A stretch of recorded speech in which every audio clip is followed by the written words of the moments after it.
Hey nerds, unfortunately I have some bad news for you. This is one of 3 recordings that we did recently that, due to some unforeseen technical issues, the audio is extremely loud to a point where it's almost unlistenable, and we tried to edit it so it is somewhat listenable, but yeah, the audio for this podcast and for 2 others is going to be kind of bad.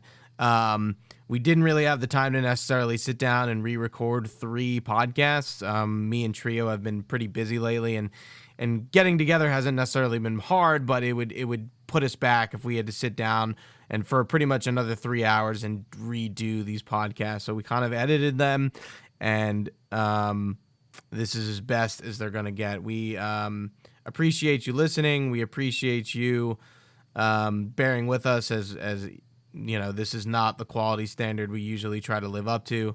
We will make sure this does not happen in the future again. But again, we hope you enjoy the episode, and please try to bear with the audio. Thanks.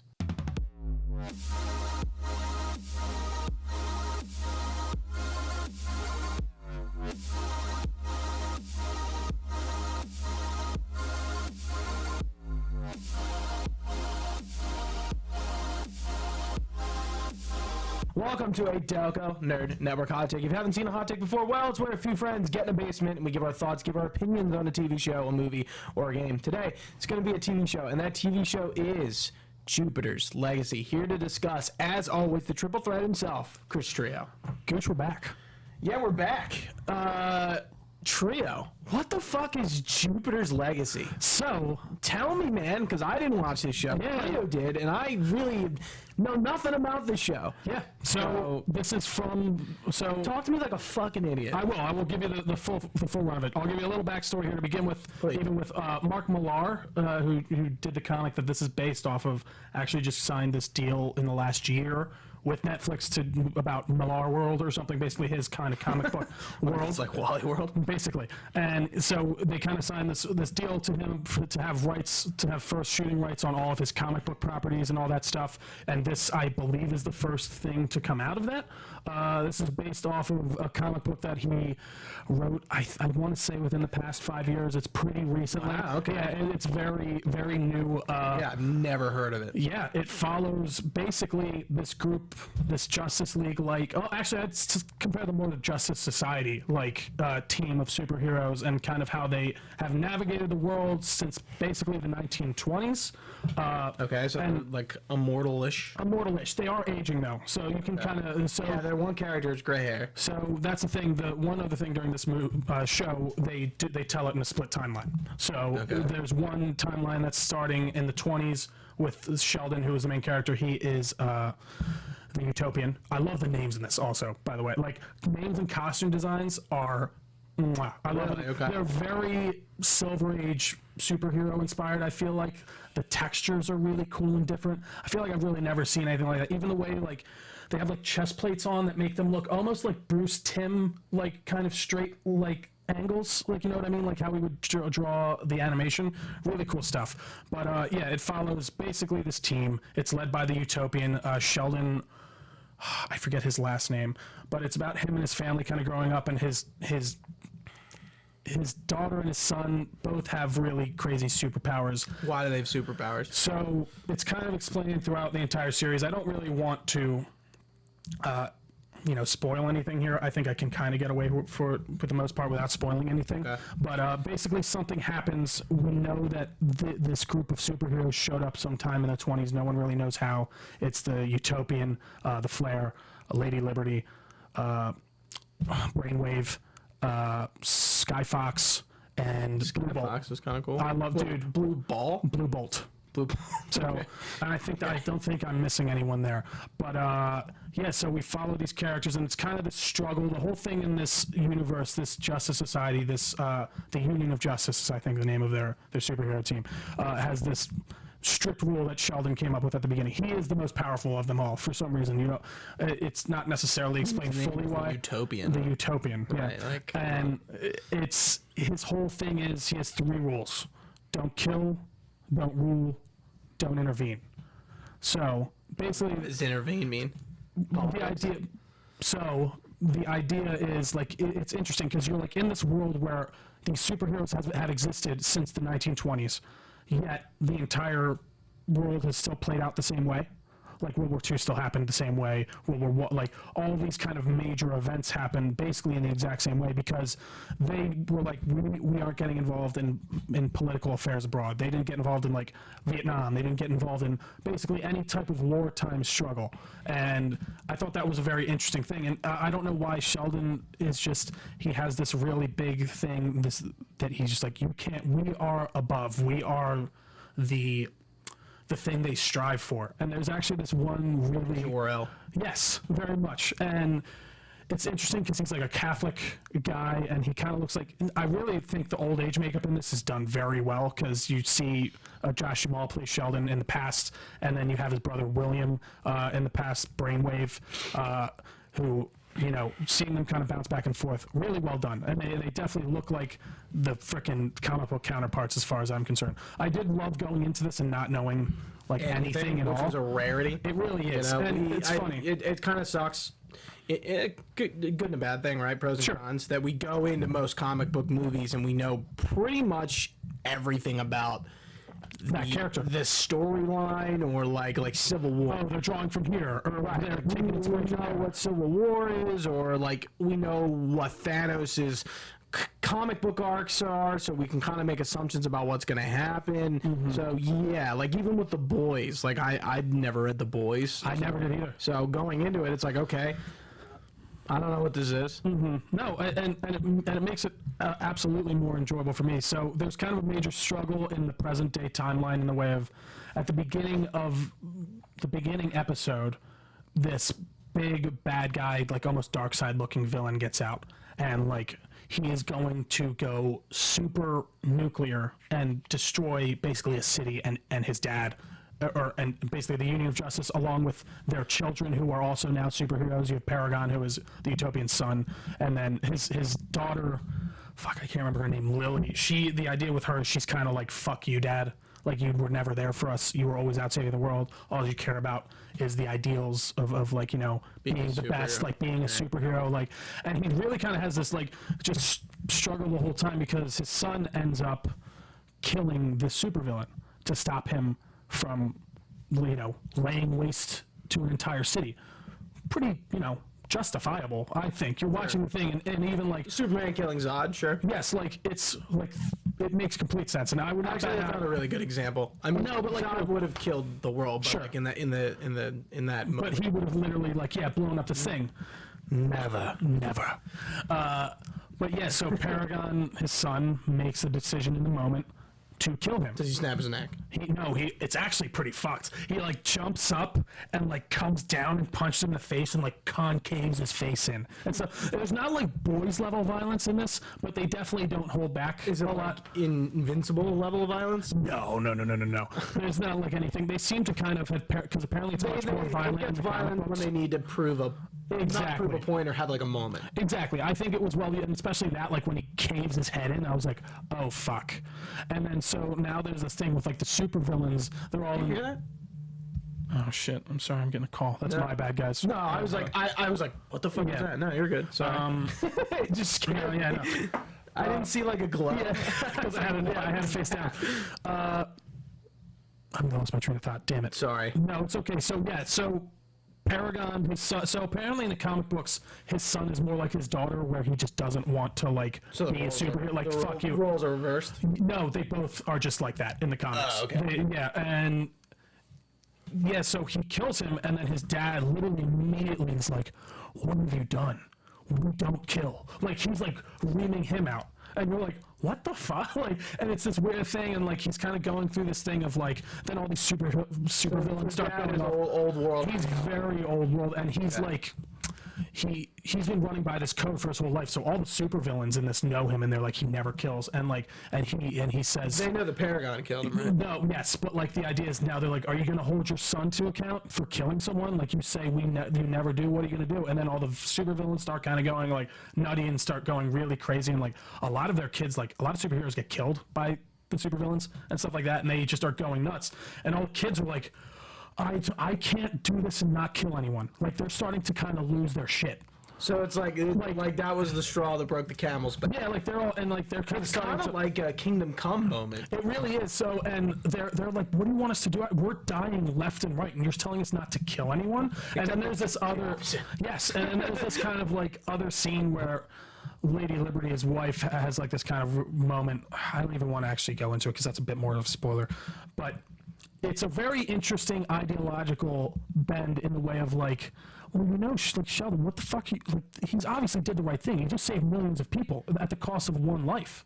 But he's just having this back and forth, and it's kind of about him in the present day, you know, getting past that. And there's this really cool scene where he's talking to a therapist in, slight spoiler, and it looks like it's just his, like, kind of therapist that he goes to, and he's having, like, a really good conversation. He's talking about, like, he's like, you know, Sheldon doesn't, like, mix, like, you know, like, like, military men, officers, you know, people who put their lives at risk. Like, if they have, like, he's talking about how, like, 78% of the country apparently is like, this is cool. Paragon should have killed that guy. But Sheldon's like, this doesn't make any sense. They don't want us to even help them the way we should. And like, he's like, God damn it. What's the present day? Present day is like today. Okay. Yeah, and then the past day is the 20s. Oh yeah, and he's like, you know, well, cops get to kill people when their lives are at risk. You know, military people do, like people. And he's like, but we're not them. We're supposed to be above that. It's just this kind of interesting idea that he's really kind of held himself up to this in his mind, and he feels like he can't break it, even maybe to even save his own family or something if need be. And I don't know, it kind of brings up these really interesting questions that, like, I don't think have been presented in any other, like, kind of superhero thing before. And I think there's definitely some retreads of some ideas, but I think it's very interesting. I didn't even really get into Brainwave. I think he's a really interesting character too, and there's a lot going on, but I think they manage it right. And apparently this only covers like the first issue. This entire, so I kind of had it a little bit spoiled for me, which I was upset about. This is like me and Attack on Titan at this point, the anime. Mm-hmm. It's at the end, and the anime just finished, like just finished, and I'm like, I gotta look some stuff up. Yeah, no, it just gotta look. So I was listening to like Mr. Sunday Movies, and they spoiled it. It gets me more hype. No, it does. Well, so there's one. Yeah, again, it's almost like even Preacher, like where apparently I was telling you about this before, and I looked it up and confirmed it. The whole first season is not in the comic books at all. There's barely any of that first season. Like the first season, the second season is just that's the beginning of the comic, really, where it kind of works. So it seems like they're kind of doing something like that. But the 20 storyline was interesting. Basically, just to very short sum up, like his father is alive during the 20s. They run this kind of company, and he ends up kind of driving them down in the middle of the Great Depression. And then the father kills himself, and then this, for some reason, sends Sheldon on this journey to need to get to this island for some reason, and I'll just leave it to you there. But it was really cool seeing this kind of team come together, and I think Josh Duhamel is amazing at it. I think he really kind of carries the show. He plays the Utopian. Right, but like who? Any other roles? No. Yeah. I'm trying to think what else he's in. He's in Transformers. He's like the military guy, if you remember him. Oh, that guy. Yeah. And you would definitely recognize. He's been in a lot. I just can't think of it off the top of my head. Okay. But yeah. And I don't know the guy who plays Brainwave. I think he's fantastic too. The guy who Matt Lantern plays Skyfox, who is Anakin in the Clone Wars, and he's also in what else? I can't remember what else, but he is. Wait, what? Matt Lantern, he voices Anakin in the Clone Wars in like the series. Well, I was thinking Obi-Wan. I was like, that's James Arnold Taylor. What are you talking about? But yeah, man, they explore a lot of cool things. I think this is different enough from a lot of superhero things out there that it is worthy of your time. I do see some people online kind of hating on it, so I don't know, maybe it's not good. It didn't seem interesting to me at all. Like, I saw the Utopian, and I was like, that looks kind of lame. Really? I guess the look was the thing that got me in. Like, the look of all the characters, for some reason, I really think they. I mean, you like this. You seem to like the Silver Age a little bit more than I do. I do. I like the idea of like these like kind of. You know what's funny? Like silk and satin superhero. I feel like you know what I mean. When I think of Silver Age, I think of DC. Well, Golden Age. I'm sorry. Yeah. When I think of Golden Age, I think of DC. And I think that's. I don't think of Marvel. No. Even though. They were happening. Right. I think maybe it's because Alex, what's the art? Alex Ross. Yeah. Alex Ross's drawings of like the Justice Society and like those classic Superman looks, like all that shit. That's much more iconic than like. Absolutely. Even though Iron Man's like classic look is pretty iconic, like Hulk, like they're like they don't stand out much as DC's I hear you. Justice Society and like Jay Garrick, Flash, and I mean, even just fucking Alan Scott Green Lantern with that like, fucking big collar. It's so iconic. Right. Yeah, you can It's cut him out. weird. And that's why, like, even like I really liked the Flair, who was like the kind of Flash character of his design. saw that. And I think Sky Fox had my favorite design. Is Sky Fox like Batman? Yeah, he's kind of like the tech guy of. So they all have base powers of like flight and like and some indestructibility of some kind. They seem to be able to get hurt to a degree because Sheldon has like scars and stuff all over his body and things like that. Okay, so he's not like So he's Superman. not completely invulnerable. But yeah, they all can fly. Sky Fox, you don't get a ton of. You only really get him in the past for reasons that become clear kind of within the first episode or two. Okay. But yeah, man, I would highly recommend this show. I really give it a shot. I'm not in between shows, but like I just finished Castlevania, which I hope we review soon. I think that's next on my list. We Yeah. gotta fucking talk about We absolutely will. Castlevania. Yeah. Black Lightning just finished up. I had so that's like one show off the dock. I'm gonna watch the second season of Altered Carbon in a minute here, which I'm looking forward to just because of how It's dark. Is it? It's dark. It's because of how people bland blast that fucking second season. No, I thought it was the third season that sucked. I saw the third season. There's only 2 seasons. With Anthony Mackie. Did I watch the second one? Or was that? I guess it was just the first one. Yeah, I guess it was. Wow, it feels like that was like 2 seasons to me, but it was only 1 season. You're right. No, it's 2. No, I'm sorry. I meant the first season felt like 2 seasons to me. Looking back, like it felt like there was 3 seasons total. But Yeah, now Joel that I'm Kinnaman thinking, was in all of them. Yes, he's in the third season, in the second season too. I don't know. You tell me. I know Anthony Mackie is. I don't want to say anything because there could be spoilers. Right, I think I know why, but it's pretty obvious. Yeah, I was thinking at this point, like, it's just in a different sleeve. Yeah. Okay. All right. Yeah, okay, that's what I was like. I don't want to. It can't be that. Yeah, that crazy. Yeah, but maybe I'll watch this. Like I haven't watched Invincible yet, and I'm thinking I was like maybe I'll watch like Death, Love, Sex and Robots. Yeah, I heard that's pretty good. Yeah. I'm because like I'm kind of at a point where I'm like, not that I'm running out of TV, but like there are things that have been Ultra Carbon's been on my dock for a while. Maybe I'll watch this and give this a shot. I would definitely say it's worth it. Yeah, because before I was like Jupiter's Legacy. Like what the fuck? Why is it called Jupiter's Legacy? They from Jupiter? I don't want to spoil anything. Okay. I think like Right. you can just make your assumptions. Sure. Yeah. I don't think it's not on the nose like that. I will say that. Okay. But The legacy of. and I will even say by the end of this season, there is still a bit of ambiguity left as to how their powers are exactly obtained. I think there's enough there though to satisfy. Just to say. Well, Trio, you kind of swayed me to like watch it. So. Well, that's cool to hear. You did, you did a good job. I hope so. It seems pretty cool. That's cool. I really hope some people give it a shot. I think again CGI, just overall aesthetics. I love it. Like again, it harkens back to like they kind of have like any aliens or no? There's No. people. It's only people. Yeah. There again some cool little twists. There's one near the end that I was like, oh. But overall, I just think it's a really interesting and well thought out show with cool characters and just again, I don't know, maybe it is a lot of the costuming for me for some reason, but man, I think everyone looks cool. And you know what I love? Everyone refers to everyone by their suit. You know what it kind of pissed me off? Not pissed me off, but disappointed me with Justice League. You rarely hear them call them by each other's names, like in like it's not like, and you do a few times, but like in this, it's like Utopian, Brainwave. What do you do? Like they're all like everyone using their superhero identities. You know what I mean? Yeah, even Avengers. And that's even like kind of like a thing with Sheldon. Like he only knows people like he doesn't know secret identity. well, he knows them, but he doesn't care enough to remember them. So like they'll be like, and it's funny. He knows like the Union of Justice, but like there's one point where they're like, yeah, Jesse died, who was like one of the like kid superheroes that dies early. And he's like, who? And then she goes, Starlad, and he's like, oh, like that's what catch. Like he's like, that's how he remembers him instead of by. It's interesting. It really is. But guys. guys, thank you so much for joining us on this review of Jupiter's Legacy. I really do hope you check it out. I think it's very much worth your time. You can find this podcast everywhere podcasts are found. Just search our freaking name, Delco Nerds Network. Right in that search tab, will pop right up. We are on all your favorite social medias as well at Delco Nerds. You can find our website, www.delconerdnetwork, on the internet as well as the Discord channel where we talk about a numerous amount of things that I will not point out in this room because Gooch gets a little bit testy when I do. But guys, for Gooch, I've been Trio. Thanks for watching. Stay nerdy, and we will see you next time.